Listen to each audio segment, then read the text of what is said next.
अस्सलाम वालेकुम, कैसे हैं आप सब। Welcome to my YouTube channel. मैं हूं अनिला नदीम और आप देख रहे हैं कुकिंग विद अनिला। आज मैं आपके लिए लेकर आई हूं तवा कीमा की रेसिपी, जो कि बहुत ही ज़बरदस्त, बहुत ही मज़े की और बहुत ही इजी तैयार होती है। ये इसके इंग्रेडिएंट्स हैं।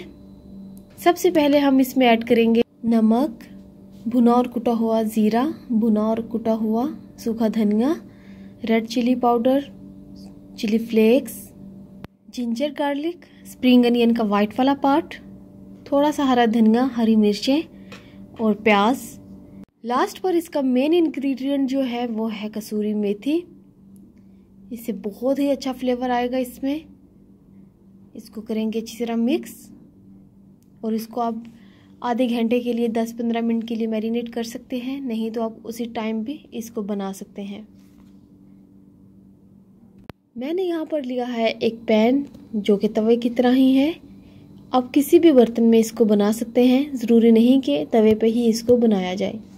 सबसे पहले मैंने ऐड कर दिया है ऑयल और साथ ही मैंने मैरिनेट किया हुआ कीमा इसमें ऐड कर दिया है। इसको अच्छी तरह करेंगे मिक्स। कीमे में हमने चम्मच चलाते रहना है क्योंकि कीमा जुड़े नहीं, हमने इसको अलग अलग करते रहना है। ये बहुत ही जल्दी बन जाने वाली रेसिपी है। आप इसको ज़रूर ट्राई करें और मुझे कमेंट्स में बताएं कि आपको मेरी ये रेसिपी कैसी लगी। और अगर आपको मेरी रेसिपीज़ अच्छी लग रही हैं तो प्लीज़ मेरे चैनल को सब्सक्राइब, लाइक, शेयर करना मत भूलें और बेल आइकन को भी ज़रूर प्रेस कर दें ताकि मेरी हर नई आने वाली वीडियो आपको पहले मिल सके। ये देखिए कि मैंने अपना पानी छोड़ दिया है। हम इसको तेज़ आंच पर पकाएंगे। हमने इसमें मुसलसल चम्मच चलाते रहना है ताकि कीमा जुड़े नहीं, और इसको तेज़ आंच पर पकाना है और अच्छी तरह हम इसको भून लेंगे। यहाँ पे कीमा अच्छी तरह भून चुका है।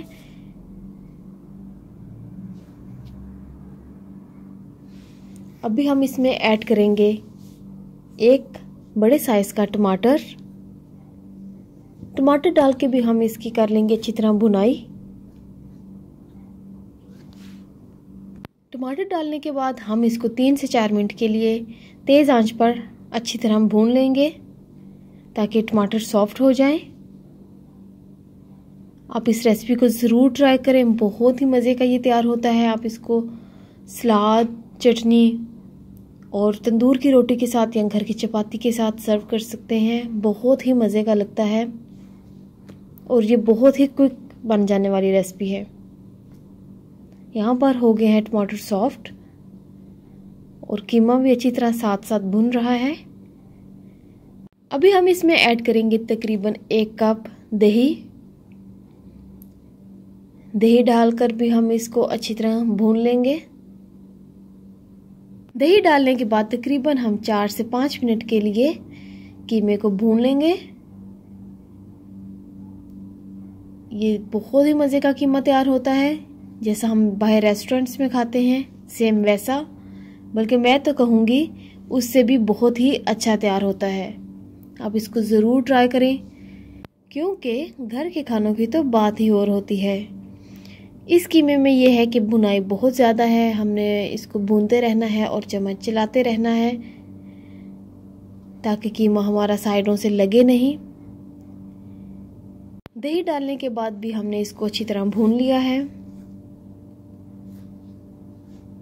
तवा कीमा की अच्छी तरह भुनाई करने के बाद अभी हम इस स्टेज पर ऐड करेंगे प्याज और ग्रीन पार्ट स्प्रिंग अनियन का, जो कि हमने बारीक बारीक कट कर लिया है, और प्याज को भी हमने चौकोर काट लिया है छोटा छोटा सा। प्याज और स्प्रिंग अनियन ऐड करने के बाद हम इसको ज़्यादा नहीं भूनेंगे, बस 2 से 3 मिनट के लिए इसको पका लेंगे। ये देखें हमारा कीमा ऑलमोस्ट तैयार है। बस इसको 2 से 3 मिनट के लिए हम अच्छी तरह पका लेंगे। मैंने यहाँ पर चिकन का कीमा लिया है। आप कोई भी कीमा ले सकते हैं, बीफ, मटन का, लेकिन वो पकने में थोड़ा टाइम लेंगे। अभी हम इसमें ऐड करेंगे हरा धनिया और बारीक बारीक कटी हुई जिंजर इसको डालकर थोड़ा सा मिक्स कर लेंगे। हमारा तवा कीमा तैयार है। माशाल्लाह बहुत ही मज़े का ये बना था। प्लीज़ मेरे चैनल को सब्सक्राइब, लाइक, शेयर ज़रूर करें। अगर आपको मेरी रेसिपीज़ अच्छी लगती हैं तो बेल आइकन को भी ज़रूर प्रेस कर दें ताकि मेरी हर नई आने वाली वीडियो आपको पहले मिल सके। यहाँ पर मैं एक बात बताती चलूँ कि जो स्टार्ट में हमने सूखा धनिया और सूखा ज़ीरा ऐड किया था वो हमने भून के और कूट कर ही ऐड करना है। इसी वजह से इस कीमे का फ्लेवर जो है वो निकल कर आएगा। अपना रखें बहुत सारा ख्याल और मुझे रखें दुआओं में याद। मिलते हैं नेक्स्ट वीडियो में किसी अच्छी सी रेसिपी के साथ। ओके, अल्लाह हाफिज़। दुआओं में याद रखें।